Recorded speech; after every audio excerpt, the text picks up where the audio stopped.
দেখতে দেখতে মনে হচ্ছে আমের সিজন গেল বলে, বাবা তার আগে একটু যা যা বাকি আছে আমের রেসিপি বানিয়ে নিই।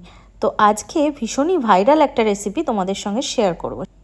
তো আজকে আমি বানাবো আমের ভাপা দই। তো দেখতেই পাচ্ছ আমি ভালো করে দইটা জল ঝরিয়ে নিচ্ছি। তারপরে আম নিয়ে 2 পিস আম নিয়েছি, নিয়ে মিক্সার গ্রাইন্ডারে চিনির সাথে একটু গ্রাইন্ড করে নিয়েছি। তো এখানে আমার দইটা কিন্তু একদম দেখতে হয়েছে দেখো পুরো মাখনের মতো। তো জল পুরো ঝরে গেছে, তার মধ্যে দিয়ে দিলাম মিল্ক মেড। মিষ্টি তোমরা যেরকম পছন্দ করো সেই রকম দেবে।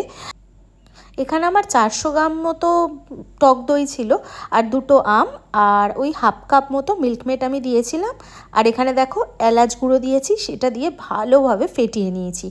যত ভালো করে ফেটাবে তত দইটা ভালো হবে।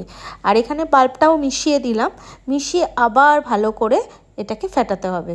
মানে যতটা পারবে ফেটাবে। তো রঙটা দেখছিলাম একটু হালকা হয়ে গেছে, তাই একটু ফুড কালার দিয়ে দিয়েছি। ফুড কালারটা দিয়ে আরও ভালোভাবে ফেটিয়ে নিলাম।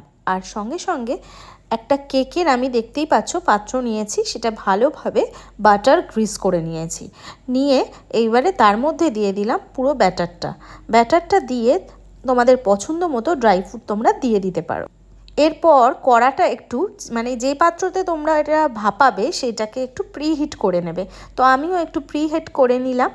আর তারপরে আমি দিয়ে দিলাম ওই মিশ্রণটা পুরো ভালোভাবে ফয়েল পেপারে মুড়ে, যাতে কোনো রকমভাবে জল না ঢুকে যায়।